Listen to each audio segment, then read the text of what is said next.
الحمد لله رب العالمين، والصلاة والسلام على سيد الأنبياء والمرسلين ورسوله النبي الكريم الأمين المكين الحنين الرؤوف الرحيم. أما بعد، فأعوذ بالله من الشيطان الرجيم. بسم الله الرحمن الرحيم.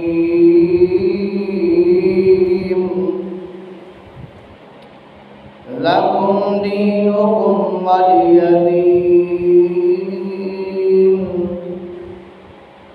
صدق الله العظيم وصدق رسوله النبي الكريم الأمين.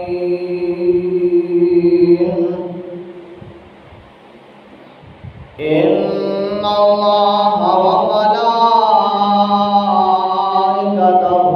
يصلون على النبي يا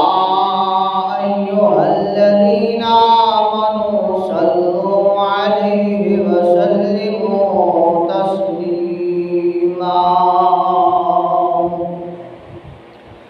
اللهم صل على سيدنا وسندنا ومولانا محمد وبارك وسلم وسلموا عليه. الصلاة والسلام عليك يا سيدي يا رسول الله. الصلاة والسلام عليك يا سيدي يا حبيب الله. وعلى آلك وصحابك يا سيدي يا نورا من نور الله.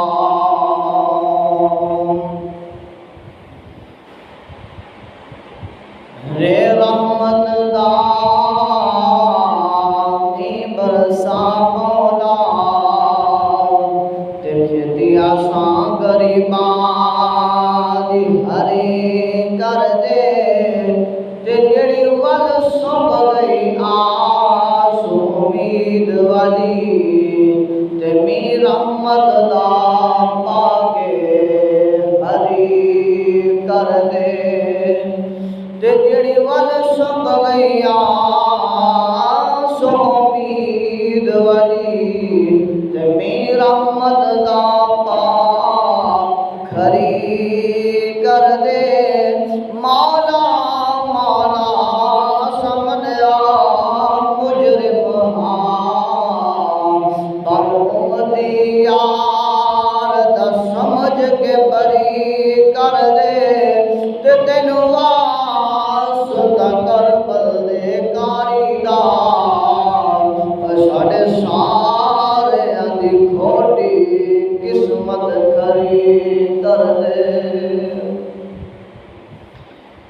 جس دور پہ نازاں تھی دنیا، اب ہم وہ زمانہ بھول گئے. اوروں کو جگانا یاد رہا، خود ہوش میں آنا بھول گئے. جس دور پہ نازاں تھی دنیا،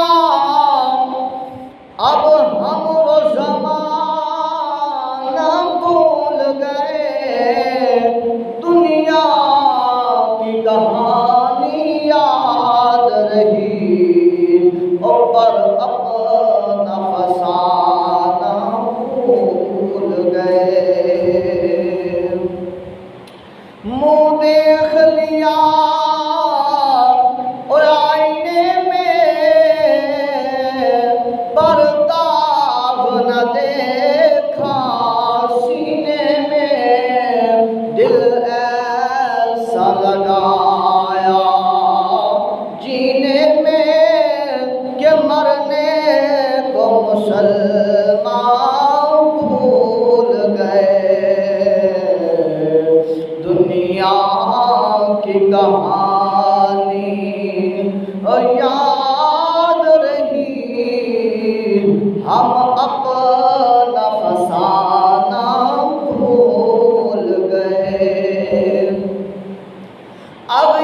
اغیار کا جادو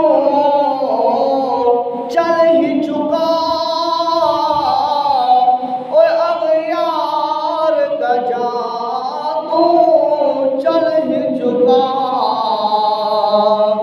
ہم ایک تماشا بن بھی گئے، ہم ایک تماشا بن بھی گئے، دنیا کو جگانا یاد رہا، خود ہوش میں آنا بھول گئے، جس دور میں نازاں تھی دنیا، اب ہم وہ زمانہ بھول گئے، وہ ذکر حسین رحمت کا امین جسے کہتے ہیں قرآن مبین، وہ ذکر حسین رحمت کا امین کہتے ہیں جسے قرآن مبین، دنیا کے نئے نغمے سیکھ لیے، دنیا کے نئے اور نغمے سیکھ لیے، پر اللہ کا ترانہ بھول گئے، اور جس دور پہ نازاں تھی دنیا، اب ہم وہ زمانہ بھول گئے، دنیا کی کہانی او یاد رہی، پر اپنا فسانہ بھول گئے، انجام آزادی او کیا کہیے، انجام آزادی کیا کہیے، بربادی ہی بربادی ہے، بربادی ہی بربادی ہے، جو درس شاہ بدحا نے دیا، جو درس شاہ بدحا نے دیا، دنیا کو پڑھانا بھول گئے، اوروں کو جگانا یاد رہا، خود ہوش میں آنا بھول گئے، دنیا کا گھر اوے آباد کیا، دنیا کا گھر آباد کیا، عقبہ کا مگر برباد کیا، اے عقبہ کا مگر برباد کیا، مشکل میں خدا کو یاد کیا، مشکل میں خدا کو یاد کیا، ہوئی مشکل آسان تو بھول گئے، اور جس دور میں نازاں تھی دنیا، اب ہم وہ زمانہ بھول گئے، دنیا کی کہانی یاد رہی، اور اپنا فسانہ بھول گئے، تکبیر تو اب بھی ہوتی ہے،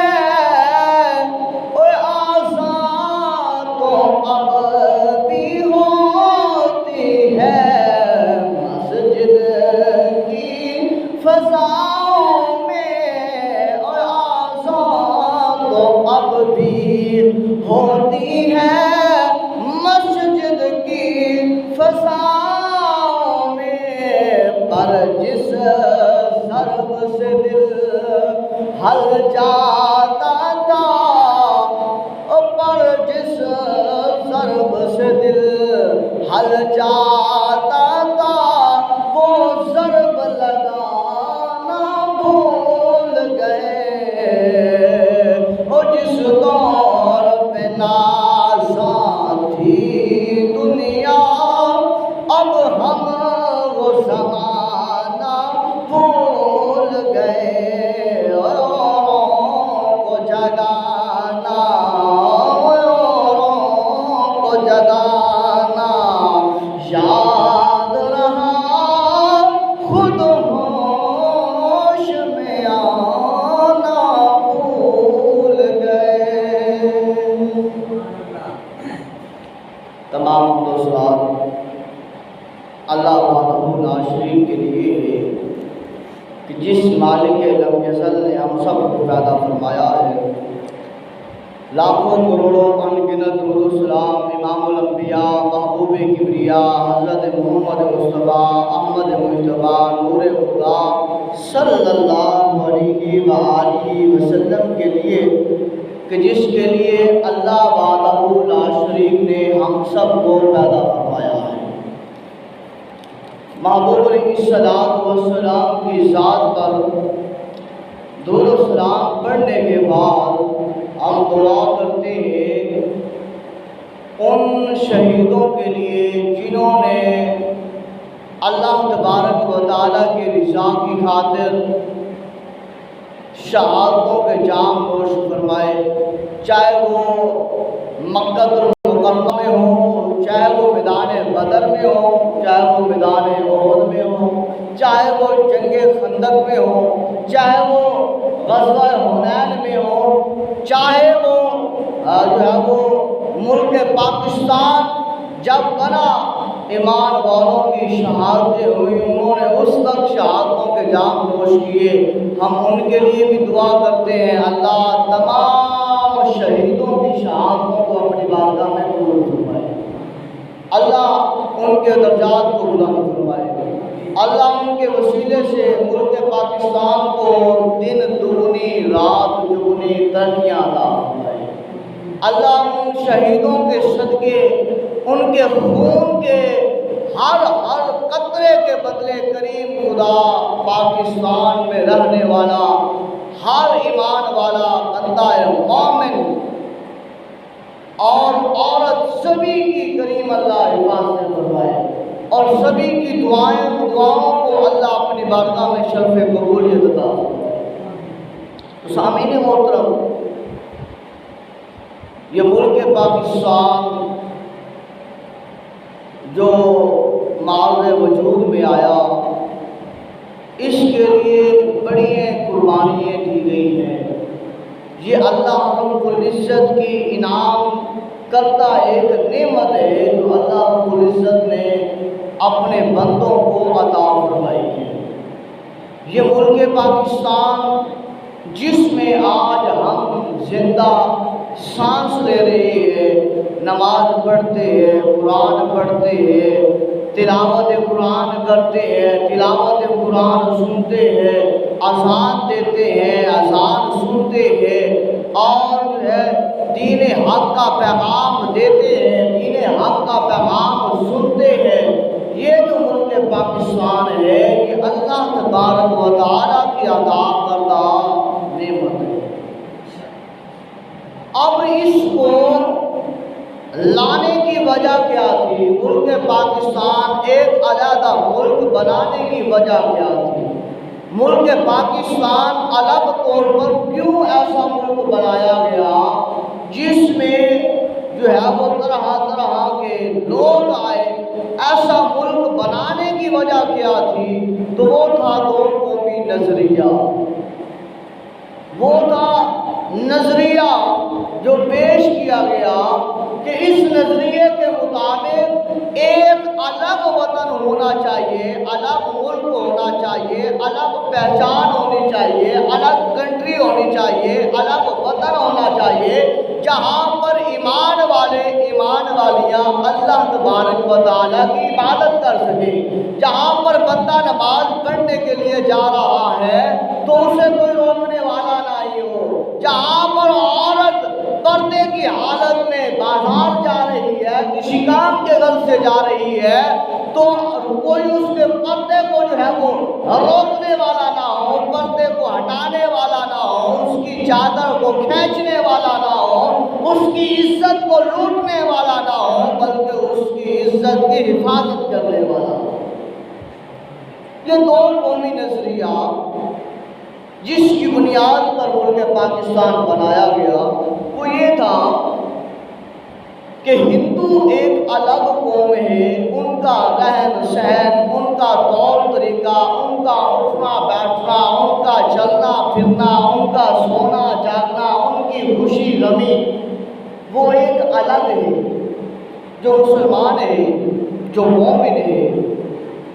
ہمارا طور طریقہ، ہمارا رہنا سہنا، ہمارا اٹھنا بیٹھنا، ہمارا جاگنا سونا، ہمارا کھانا پینا، ہمارا چلنا پھرنا، ہماری خوشی غمی، یہ ہندوؤں سے الگ طور پر ہو۔ اس وجہ سے توجہ کی گئی، کوششیں کی گئی، قربانیاں دی گئی، اپنی جو ہے وہ بیٹیوں کی قربانیاں دی گئی، بیٹوں کی قربانیاں دی گئی، اور اپنے ان آباء و اجداد کی قربانیاں دی گئی، اور پھر جا کر یہ ملک پاکستان مارنے وجود میں آتا۔ یہ دو قومی نظریہ تھا، اور اس نظریے کے اوپر چلتے ہوئے ہزارہ علماء اکرام نے اپنی جانوں کا نذرانہ پیش کیا ہے۔ ہزاروں علماء اکرام کو پھانسیاں دی گئی، توپوں کے اوپر بٹھا کر جو ہے وہ توپیں چلائی گئی، درختوں کے ساتھ ان کو لٹکایا گیا، انہیں گھسیٹا گیا، جسموں کے ٹکڑے ٹکڑے کیے گئے۔ ہزاروں علماء ملک پاکستان بنتے ہوئے شہید ہوئے، اور اسی طرح ہزاروں فضلاء جو ہے ہزاروں حفظاء اس ملک پاکستان بنتے ہوئے شہید ہوئے، اور ان کے جسموں کے ٹکڑے ٹکڑے کیے گئے۔ ہزاروں عورتیں، لاکھوں عورتیں، ہماری بہن مائیں بہنیں، جن کی جو ہے وہ عزتوں کو لوٹا گیا، عزتوں کو لوٹنے کے بعد جن کے جو ہے وہ جسموں کے ٹکڑے ٹکڑے کیے گئے، اور جو چھوٹے چھوٹے معصوم بچے ہوتے، ان بچوں کو جو ہے وہ اٹھا اٹھا کر زمین پر پھینکا جاتا اور پٹکایا جاتا، توڑا جاتا، ان کی ہڈیوں کو توڑا جاتا، ان کے جو ہے وہ جسموں کو چھنی چھنی کیا جاتا۔ وجہ کیا تھی کہ ایک ملک وطن پاکستان، ملک پاکستان بننے جا رہا ہے، جس میں یہ مسلمان وہاں رہ کر اللہ کی عبادت کریں گے اور اس کے محبوب محمد کی تابعداری کریں گے۔ اور جہاں پر اتنے علماء، حفظاء اور اتنے اولیاء نے شہادتوں کے جام نوش کیے، اتنی ہماری مائیں بہنیں جو وہاں پر شہادتوں کے انہوں نے جام پیے، اور اس دھرتی کی خاطر جو قربان ہو گئے، اور آج اس دھرتی پر رہنے والا کوئی پھر بھی ہندوؤں کے مطابق اپنی بیٹی کی رخصتی کرے، خوشی کے موقع پر ہندوؤں کے رسم و رواج کے مطابق اپنی بیٹی کی شادی کرے، ہندوؤں کے رسم و رواج کے مطابق، کافروں کے رسم و رواج کے مطابق اپنے بیٹے کی شادی کرے، تو پھر کیا ہوگا؟ سوچنا ہوگا کہ ملک پاکستان الگ تو بنا اس لیے تھا کہ یہ یہاں پر رہ کر یا تو اللہ کی مانے یا اللہ کے محبوب حبیب مصطفیٰ کی مانے۔ تو یہ تو یہاں پر رہ کر بھی جنہوں نے خون کی قربانیاں دی ہیں، جنہوں نے اپنے مال، اپنی دولت، اپنی عزت، اپنی جانوں کا بھی نذرانہ پیش کیا ہے کہ تاکہ یہ ملک پاکستان ایک جو ہے وہ اسلام کا قلعہ بن جائے، جس میں آزان ہو تو دکانیں بند ہو جائیں، کاروبار بند ہو جائے، ہر طرف سناٹا چھا جائے کہ اللہ کا نام بلند ہو رہا ہے، اللہ اکبر کی صدا بلند ہوئی ہے، سارے کام کاج بند کر کے، دکانیں بند کر کے لوگ جو ہے وہ اکٹھے ہو کر آ رہے ہیں، پوچھا جائے بھائی کہاں جا رہے بتائے ہم اس اللہ کو یاد کرنے جا رہے ہیں جس خدائے لم یزل کے نام پر اللہ نے ہمیں یہ ملک پاکستان عطا کیا۔ اور اگر بیٹی جو ہے وہ بازار کی طرف، بیٹی جو ہے وہ گھر سے اسکول کالج یونیورسٹی کی طرف جائے، دین کی جو ہے وہ طالب علم جب جو ہے وہ گھر سے تعلیم حاصل کرنے کے لیے جائے تو آگے سے جو ہے وہ اسے یہ خطرہ نہ ہو کہ میری عزت لوٹی جائے گی، یہ خطرہ نہ ہو مجھے جو ہے وہ بری نظر کے ساتھ دیکھا جائے گا، بلکہ اس کو یہ ہونا چاہیے کہ میں اس ملک پاکستان میں ہوں جس کا تحفظ، جس میں تحفظ ہر بیٹی، ہر ماں اور ہر بہن کو برابر ہو، یکجا دیا گیا۔ اگر آج بھی معصوم بیٹیاں عزت سے نہ بچ سکیں، آج بھی اگر ملک پاکستان میں بھی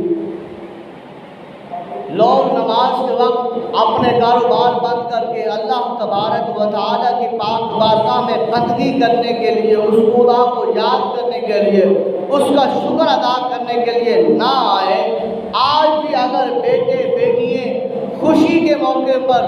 ہندوؤں والے، کافروں والے، سکھوں والے رواجوں پر چلیں، اپنے بال کٹوائیں ان کے رواجوں کے مطابق، اپنی داڑھیوں کے ڈیزائن بنوائیں ان کافروں کے ڈیزائنوں کے مطابق، بیٹیاں جو ہے وہ لباس پہنیں، اپنے جسم کو برہنہ دکھائیں ان کفار کی طرح، تو پھر سوچنا یہ ہوگا کہ جس نظریے پر ملک پاکستان حاصل کیا تھا، جس نظریے پر یہ ملک پاکستان بنایا گیا تھا، جس نظریے پر قائد اعظم محمد علی جناح نے اس کاوش و محنت کی تھی کہ ایک وطن، ایک ملک، ایک پہچان، ایک دین، ایک ملک، قرآن، ایک جو ہے وہ نظام مصطفیٰ کا نظام ہو، تو پھر دیکھنا یہ ہوگا کہ ہم ان کی تعلیمات پر، ان کی کاوش پر، ان کی محنت پر، ان کی اسٹرگل پر، ان کی کوشش پر پورا نہیں ہوتا، ہمارے میں کمی ہے۔ پھر ہمیں سوچنا ہوگا، اپنے ضمیر کو جوڑنا ہوگا کہ ہم اس وطن کے ساتھ مخلص نہیں ہیں۔ اگر چوری کرتے ہیں تو سوچنا ہوگا کہ ہم اس ملک کے ساتھ وفاداری نہیں کر رہے، سود خوری کرتے ہیں تو سوچنا ہوگا کہ ہم اس ملک پاکستان کے ساتھ جس نظریے پر بنا ہے وفاداری نہیں کر رہے، اگر ہم اپنی نگاہوں کی حفاظت نہیں کر پا رہے تو سوچنا ہوگا ہم ملک پاکستان کے نظریے کے ساتھ وفاداری نہیں کر رہے۔ اگر جو ہے ایسا معاملہ ہم کرتے رہتے ہیں جو اللہ اور اس کے رسول کی نافرمانی کا سبب بنتا ہے، تو پھر یاد رکھ لیں ہم آج بھی اس نظریے پاکستان کے ساتھ نہیں ہے بلکہ مخالف ہے۔ نظریے پاکستان کے ساتھ وہی ہے جو اس مشن کو آگے لے کر چل رہا ہے۔ پتہ کتنی وہاں پر اس وقت مخالفتیں ان کو جو ہے وہ سہنا پڑی جب جو ہے وہ ملک پاکستان کی بنیاد رکھی گئی، جب نظریہ پیش کیا گیا کہ یہ وطن ہمارا وطن ایک الگ ہو، ہماری پہچان الگ ہو، ہمارا اسلام، ہمارا دین، ہمارا مذہب یہی ہے کہ جب آزان ہو تو ہم آزان دیں، کسی اور چیز کی آواز نہ ملے، ہمارا دین یہ ہو کہ ہم عبادت کریں، کھل کر اللہ کی عبادت کریں، کوئی ہمیں روکنے والا نہ ہو، کوئی ہمیں یہ نہ کہے کہ اب وقت نہیں ہے اللہ کی عبادت کرنے کا، کوئی ہمیں یہ نہ روکے کہ اب وقت نہیں ہے اس خدا کو یاد کرنے کا، کوئی ہمیں یہ نہ روکے اب اس خدا کو جو ہے وہ بلند آواز میں تم پکار نہیں سکتے، کوئی ہمیں یہ نہ کہے کہ تم یہ صدقہ کر رہے ہو، یہ خیرات کر رہے ہو، یہ زکوٰۃ دے رہے ہو، یہ عشر دے رہے ہو، یہ نہیں دے سکتے، سود کھاؤ، حرام کھاؤ، نہیں، بلکہ کہو کہ ہم حلال کھائیں، سود سے بچیں، اور اس طرح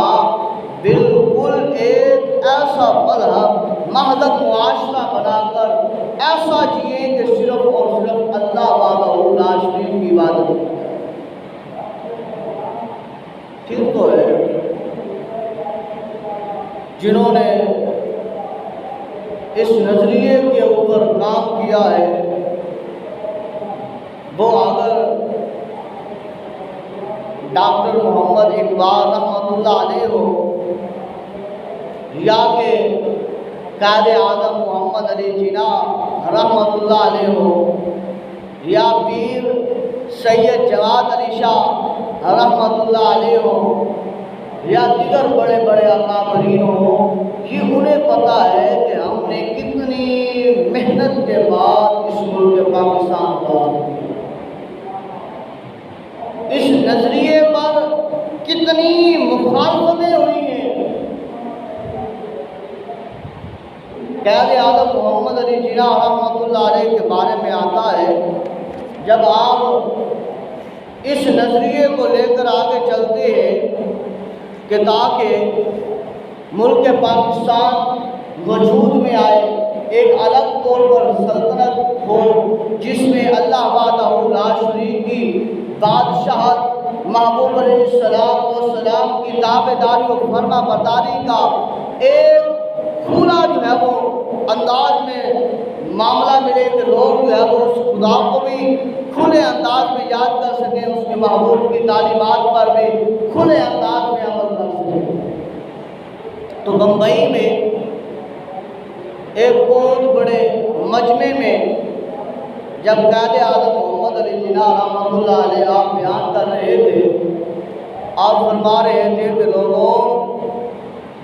ہمارا نظریہ یہ ہے کہ اسلام اور کفر یہ دونوں یکجا نہیں ہو سکتے، اس لیے مسلمان اور ہندو یہ دونوں اکٹھے نہیں رہ سکتے۔ مسلمان ایک الگ قوم ہے، ہندو ایک الگ قوم ہے، لہذا مسلمانوں کا ایک الگ ملک ہونا چاہیے جہاں پر یہ عبادت کریں، جہاں پر کھل کر جو ہے وہ اللہ تبارک و تعالیٰ کی عبادت کریں، جہاں پر کھل کر یہ محبوب علیہ السلام کی تابعداری و فرما برداری کریں، جہاں پر ان کے اوپر کوئی قید نہ ہو کہ ہماری ماتا گائے کو ذبح نہ کریں، بلکہ ایسا ہو کہ اگر گائے کو ذبح کرنا چاہے تو گائے کو ذبح کریں، اگر اونٹ کو ذبح کرنا چاہے اونٹ ذبح کریں، اگر تندے کو ذبح کرنا چاہے تندے کو ذبح کریں، اگر استطاعت بکرے کی ہے بکرا ذبح کریں، اگر استطاعت چھترے کی ہے تو چھترا ذبح کریں، اگر استطاعت کسی اور بڑے جانور کی ہے اونٹ میں تو فرمایا اس میں کریں، اس کو ان کو کوئی روکنے والا نہ ہو۔ یہ اللہ اور اس کے رسول کی تابعداری کھلے اللہ۔ اس وقت ایک صحابی کھڑا ہوا اور اس نے غصے کے لہجے میں کہا قائد اعظم محمد علی جناح رحمۃ اللہ علیہ کو کہ آپ عجیب بات کرتے ہیں، آپ خونوں کو تقسیم کرنا چاہتے ہیں، آپ مٹی کو تقسیم کرنا چاہتے ہیں، آپ پھولوں کو تقسیم کرنا چاہتے ہیں، آپ رشتوں کو تقسیم کرنا چاہتے ہیں، آپ قوموں کو تقسیم کرنا چاہتے ہیں، آپ جانوں کو تقسیم کرنا چاہتے ہیں، آپ جو ہے لوگوں کو تقسیم کرنا چاہتے ہیں، آپ محبتوں کو تقسیم کرنا چاہتے ہیں، آپ اولادوں کو تقسیم کرنا چاہتے ہیں، آپ میاں بیویوں کو تقسیم کرنا چاہتے ہیں، آپ اس طرح باغوں کو، باغیچوں کو، گلیوں کو، چراہوں کو، چکوں کو، شہروں کو تقسیم کرنا چاہتے ہیں، حتیٰ کہ آپ ملک کو تقسیم کرنا چاہتے ہیں، تو یہ ٹھیک نہیں ہے۔ ہمارے آباء و اجداد ایک تھے، ہم ایک طرح رہنے والے تھے، ہم ایک طرح کھانے والے تھے، ہم ایک طرح خوشیاں منانے والے تھے، ہم ایک طرح غمی میں شریک ہونے والے تھے، ہم ایک قوم تھے، ایک جگہ پر رہنے والے، ایک جگہ پر رہ رہے تھے، ہمارا کھانا، ہمارا پینا، ہمارا معاملہ اکٹھا تھا، آپ تقسیم کرنا چاہتے ہیں تو اس وقت قائد اعظم محمد علی جناح رحمۃ اللہ علیہ کو اللہ تبارک و تعالیٰ نے بصیرت عطا فرمائی، ذہانت عطا فرمائی، محبوب علیہ السلام کے کرم نوازی سے انہیں عقل، فہم و فراست عطا کی۔ آپ خاموش رہے اور پھر پانی کا گلاس منگوایا، پانی کا گلاس منگوا کے اس میں پانی کے کچھ گھونٹ پیے اور پی کر اس صحابی کو مخاطب ہو کر فرمایا، اے فلاں، تجھے بڑا غصہ ہے اس تقسیم کاری پر، تجھے بڑا غصہ آیا ہے ہمارے تقسیم ہونے پر، تو یہ پانی پی لے، ٹھنڈا ہو جا۔ اس نے فوراً اپنے غصے کے انداز میں کہا کہ میں ایک مسلمان کا جھوٹا میں پیوں گا۔ جیسے اس نے کہا، حضرت قائد اعظم محمد علی جناح نے دیکھا ایک اور نوجوان بیٹھا ہے جس کے سر پر ٹوپی ہے اور وہ ترکی النسل کا ہے، یعنی کہ ترکی کا رہنے والا ہے۔ اس شخص کو کہا، یہ نوجوان کو کہا کہ یہ لو بیٹا پانی پی لو، اور اس نے بسم اللہ الرحمن الرحیم پڑھا اور پورا پانی کا گلاس مکمل کر دیا۔ اور پھر قائد اعظم محمد علی جناح نے اس مجمع میں مخاطب ہو کر فرمایا، اے لوگوں دیکھ لو، ہمارا اس کے ساتھ خاندانی تعلق نہیں ہے، ہمارا اس کے ساتھ وطن والا تعلق نہیں ہے، ہمارا اس کے ساتھ نسل والا تعلق نہیں ہے، ہمارا اس کے ساتھ برادری والا تعلق نہیں ہے، ہمارا اس کے ساتھ رشتہ داری والا تعلق نہیں ہے، ہمارا اس کے ساتھ زبان والا تعلق نہیں ہے، ہمارا اس کے ساتھ اکٹھے رہنے والا تعلق نہیں ہے، ہمارا اس کے ساتھ لین دین کے معاملے کا تعلق نہیں ہے۔ اس نے جو پانی پی لیا ہے یہ صرف اور صرف کلمہ طیبہ کی بنیاد ہے کہ میں بھی مسلمان ہوں، یہ بھی مسلمان ہے، میں بھی قرآن کو ماننے والا، یہ بھی قرآن کو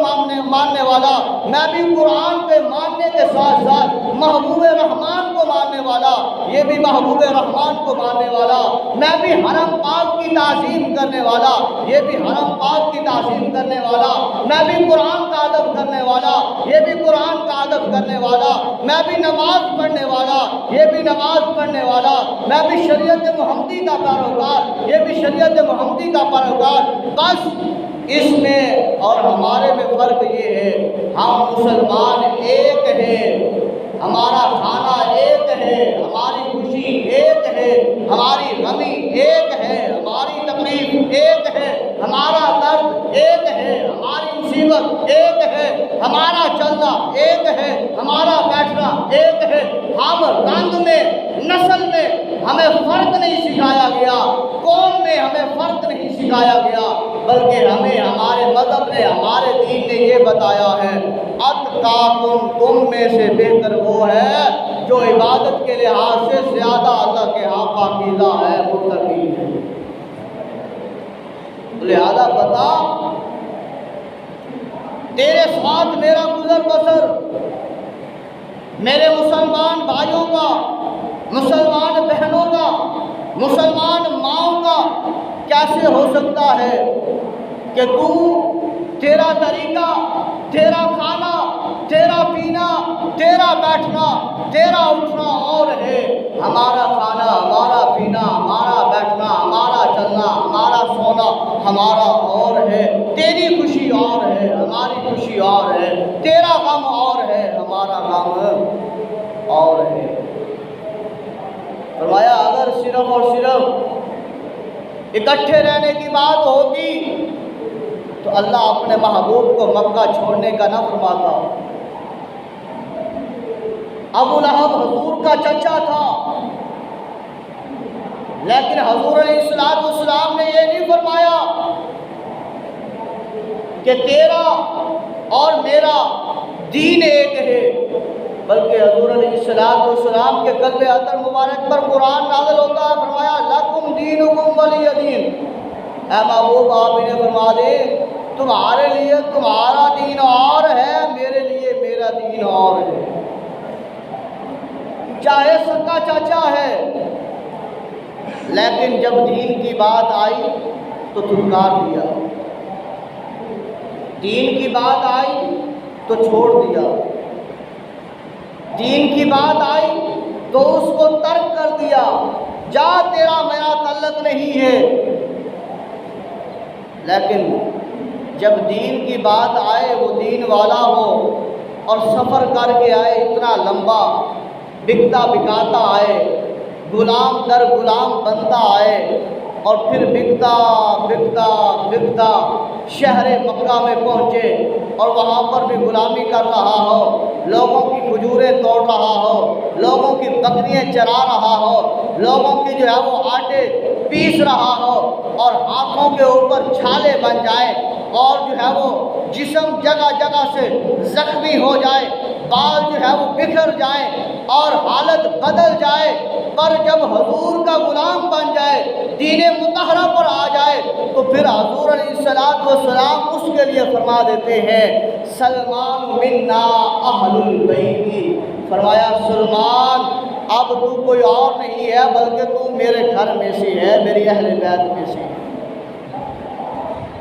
یعنی کہ پتہ یہ چلتا ہے جب دین کی مخالفت والا آئے تو پھر اس کے ساتھ ہمارا تعلق نہیں ہے، یہ ہمیں دین نے بتایا ہے۔ لَكُمْ دِينُكُمْ وَلِيَ دِينِ، ابو لہب آیا ہے، قریشی ہے، چاچا ہے،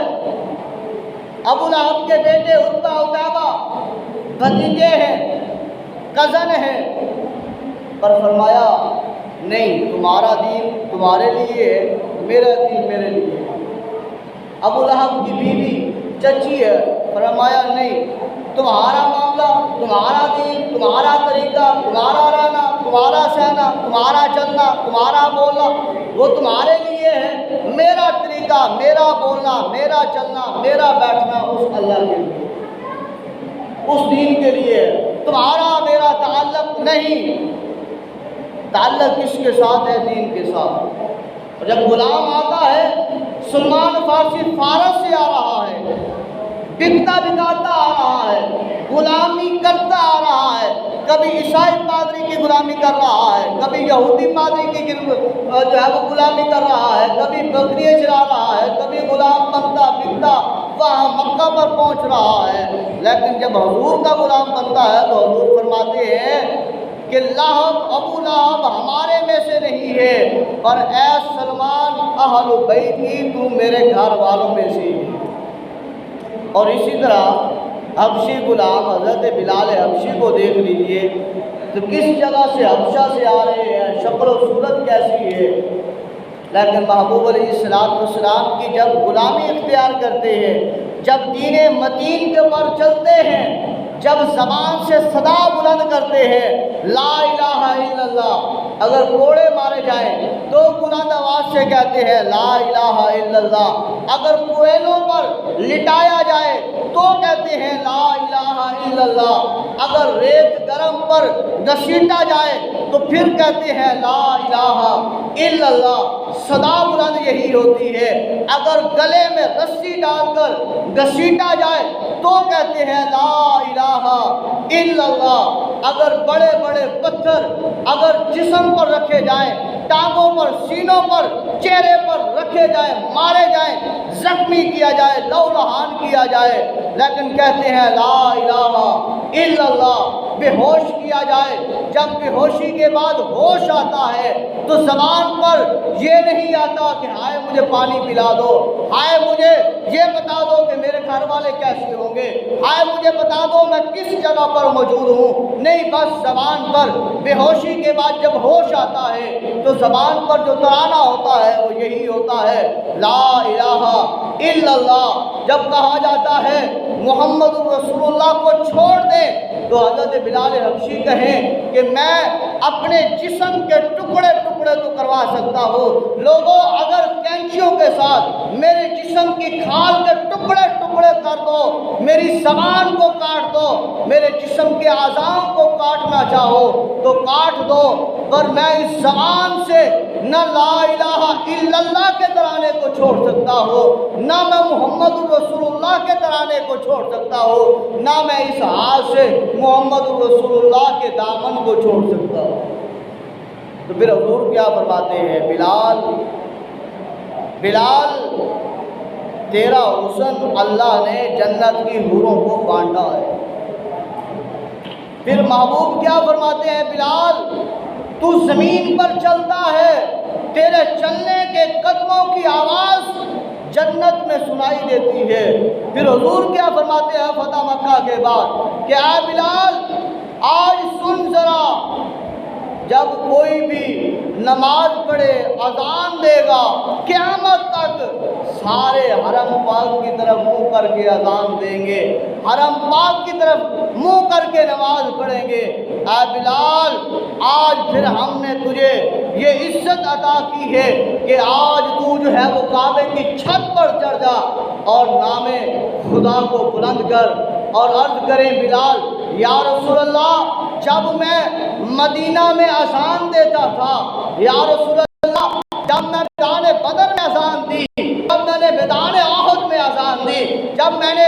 غزوہ خندق میں اذان دی، یا رسول اللہ جب میں نے جہاں جہاں اذان دی ہے اس وقت میرا چہرہ بیت اللہ کی طرف ہوتا تھا۔ یا رسول اللہ بتائیے اب میں کعبے کی چھت پر ہوں، اب میں اپنا چہرہ کس طرف کروں؟ تو حضور فرماتے ہیں بلال اب تو نے جو ہے وہ منہ میں محمد کی طرف کرنا ہے۔ یہ کیا چیز ہے؟ یہ فرمایا لکم دینکم ولی دین، تمہارا دین تمہارے لیے ہے، میرا دین میرے لیے ہے۔ یعنی کہ جو حضور علیہ السلام کا تابعدار و فرما بردار بنا وہ حضور علیہ السلام کا ہو گیا، اور جو حضور علیہ السلام کا ہو گیا اس کو مقام یہ ملا وہ کعبے کی چھت پر چڑھ کر بھی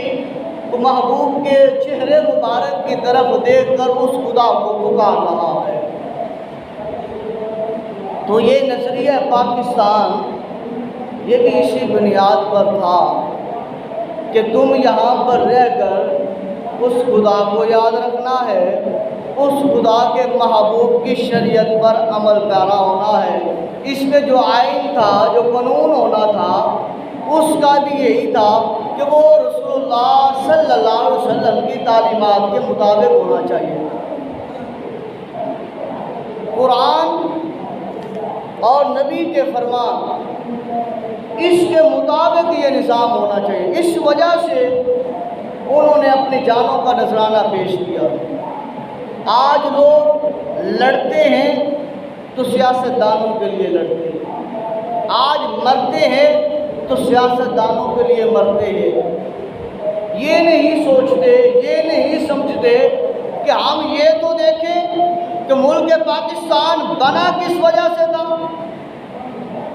اس کی بنیاد رکھنے کی وجہ کیا تھی۔ تو ہم یہ نہیں سوچیں گے، ہم یہ سوچیں گے کہ نہیں یہ سڑک کیوں بن گئی، کس نے بنائی ہے، فلاں نے بنائی ہے، تو ہمارا ووٹ کس کے لیے ہے، اسی کے لیے۔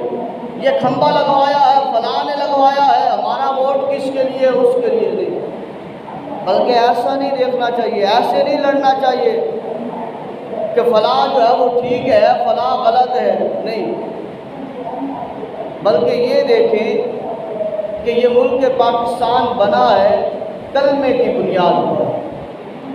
لا الہ الا اللہ، اور اس کا دستور ریاست جو ہے، جو آئین ہے، وہ تھا محمد رسول اللہ۔ ہمارا فوکس یہ ہونا چاہیے تھا کہ جو کلمے کی بنیاد پر بنا ہے تو اس میں اللہ کے گھروں کے لیے، مسجدوں کے لیے یہ گورنمنٹ، یہ پچھلی گورنمنٹ یا اس سے پچھلے سیاستدان، انہوں نے اللہ کے گھر کے لیے، مسجدوں کے لیے کیا کیا ہے۔ ہم بڑے فخر سے کہتے ہیں کہ فلاں حکومت نے فلاں شہر میں بجلی لگوا دی ہے، سڑکیں بنا دی ہے۔ کیا ہمیں یہ فخر محسوس کیا ہے یا یہ کمی محسوس کی ہے، یہ پریشانی محسوس کی ہے کہ ملک پاکستان کلمے کی بنیاد پر تو بنا ہے؟ ہمیں کبھی یہ دکھائی دیا ہے کہ کوئی سیاستدان ایسا آیا ہو جس نے تاریخ رقم کی ہو کہ میں ملک پاکستان میں ایک ایسی مسجد بنا رہا ہو جو پہلے نہیں بنی گئی اور اتنی خوبصورت ہو اور جس میں لوگ آئیں اور اللہ تبارک و تعالیٰ کی عبادت کریں؟ ایسی ہماری سوچ ہی نہیں۔ ہم یہ نہیں دیکھتے، ہم دیکھیں کہ آئین کیا ہے، اس میں کیا رسول اللہ صلی اللہ علیہ وسلم کی تعلیمات ہیں حضور کا عین شامل ہے کہ جو بھی آئے اس کے لیے حکومت کا معاملہ، اس کے لیے انصاف کا، عدل کا معاملہ اور ہے، غریبوں کے لیے اور ہے۔ کیا رسول اللہ صلی اللہ علیہ وآلہ وسلم کی تعلیمات یہی بتاتی ہیں؟ اللہ اکبر۔ حضرت عمر بن خطاب رضی اللہ تعالیٰ عنہ کے دور میں ایک جگہ پر گورنر کی ضرورت ہوتی ہے۔ حضرت عمر بن خطاب رضی اللہ تعالیٰ عنہ آپ باقی صحابہ کو بلاتے ہیں، دیکھتے ہیں کہ اس جگہ کا اہل کون ہے، اس منصب کا، اس گورنری کا اہل کون ہے۔ آپ دیکھ کر وہ منصب اس شخص کو دے دیتے ہیں جس کا نام سعید بن عامر رضی اللہ تعالیٰ عنہ ہے۔ اب جب وہ منصب گورنری کا عمر بن خطاب اسے دے دیتے ہیں، وہ چلا گیا وہاں پر، گورنری کے معاملہ چل رہے ہیں، تو حضرت عمر بن خطاب رضی اللہ تعالیٰ عنہ آپ یہ کرتے تھے کہ 4 مہینے بعد، 3 مہینے بعد، 5 مہینے بعد پیچھے سے اس جگہ کا دورہ کرتے تھے اور وہاں جا کر لوگوں سے پوچھتے تھے، بتاؤ یہ جو گورنر تمہارے ہاں منتخب کیا ہے، بتاؤ یہ شریعت کے مطابق کام کر رہا ہے کہ نہیں کر رہا، بتاؤ یہ تمہارے کام کر رہا ہے کہ نہیں کر رہا، بتاؤ یہ تمہارے کام آ رہا ہے کہ نہیں آ رہا۔ حضرت عمر بن خطاب رضی اللہ تعالیٰ عنہ حسب معمول 4 مہینے بعد یا 5 مہینے بعد اس علاقے کا دورہ کرتے ہیں، وہاں پر آتے ہیں، مسجد میں ڈیرا جم جاتا ہے، نماز ہوتی ہے، لوگ بیٹھے ہیں۔ حضرت عمر بن خطاب فرماتے ہیں، ذرا بتاؤ نا جو گورنر سعید بن عامر میں نے تمہارے اوپر مقرر کیا ہے، بتاؤ اس کی خامیاں کیا ہے، بتاؤ اس نے تمہارے ساتھ برتاؤ کیسا کیا ہے، بتاؤ سعید بن عامر کے بارے میں بتاؤ اس کے لیے شکایات کیا ہے۔ تو لوگ حضرت سعید بن عامر جو گورنر ہے اس کی 4 شکایات حضرت عمر بن خطاب کو لگاتے ہیں، کہتے ہیں امیر المؤمنین جو گورنر آپ نے ہمیں دیا ہے وہ گورنر، اس سے ہماری شکایت یہ ہے۔ فرمایا کیا شکایت ہے؟ کہتے ہیں کہ حضور جب یہ آیا تھا اس وقت یہ ہمیں ٹائم دیتا تھا کہ 5 نمازیں پڑھنے کے بعد، بلکہ فجر کی نماز بھی پڑھنے کے بعد یہ بیٹھ جایا کرتا تھا، اور پھر سورج نکلتا، نماز اشراق چاشت پڑھتا، ہماری باتیں، ہمارے جو ہے وہ کام کاج کی معاملات کو سنتا تھا۔ لہذا اب کچھ دن ہو گئے ہیں یہ ہمارا گورنر سعید بن عامر یہ فجر کی نماز پڑھتے ہیں، پڑھنے کے بعد فوراً اپنے گھر میں چلے جاتے ہیں۔ ایک ہماری شکایت ان سے یہ ہے۔ فرمایا دوسری شکایت کون سی ہے؟ کہا حضور دوسری شکایت ان سے یہ ہے کہ پہلے ہفتے کے 7 دن یہ ہمارے سے ملاقات کرتے تھے، ہفتے کے 7 دن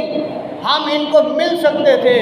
لیکن اب جو ہے وہ انہوں نے کچھ مہینوں سے انہوں نے کیا کیا ہے، ہفتے میں 1 دن ہمارے سے یہ ملاقات نہیں کرتے، لہذا ہمیں ان سے ایک یہ شکایت ہے۔ کہا بتاؤ تیسری شکایت کون سی ہے؟ کہا حضور تیسری شکایت ان سے یہ ہے کہ یہ عشاء کی نماز پڑھتے ہیں اور عشاء کی نماز پڑھنے کے بعد یہ فوراً چلے جاتے ہیں۔ ہماری تیسری شکایت ان سے یہ ہے کہ ہمارے پاس نہیں بیٹھتے۔ حضرت عمر بن خطاب نے فرمایا کوئی اور ہے شکایت؟ ایک اور شخص کھڑا ہوا، کہا حضرت ایک ان سے شکایت یہ ہے کہ یہ جب روتے ہیں تو روتے ہی چلے جاتے ہیں، اتنا روتے ہیں کہ بے ہوش ہو جاتے ہیں۔ یہ 4 شکایت گورنر کی عوام کر رہی ہے امیر المؤمنین سے۔ آج تو کبھی کوئی جو ہے وہ کسی نمازی کی کسی اور کو شکایت کر دے تب معاملہ خراب ہو جاتا ہے۔ اگر کسی بڑے کی، ڈی پی او کی، ڈی سی او کی کوئی شکایت کسی کو کر دے تا معاملہ جو ہے وہ خطرے میں پڑ جاتا ہے، جان خطرے میں پڑ جاتی ہے۔ وہاں گورنر اور اس کی شکایتیں، اور ایک شکایت نہیں 4 شکایتیں، اور سنائی کس کو جا رہی ہے؟ امیر المؤمنین عمر بن خطاب کو سنائی جا رہی ہے۔ اور حضرت عمر بن خطاب رضی اللہ تعالیٰ نے 4 شکایتیں سنی۔ 4 شکایتیں سن کر آپ نے فرمایا ٹھیک ہے تمہاری ان شکایتوں کا ازالہ کیا جائے گا۔ گورنر سعید بن عمر کو عامر کو بلایا جائے گا اور ان سے پوچھا جائے گا۔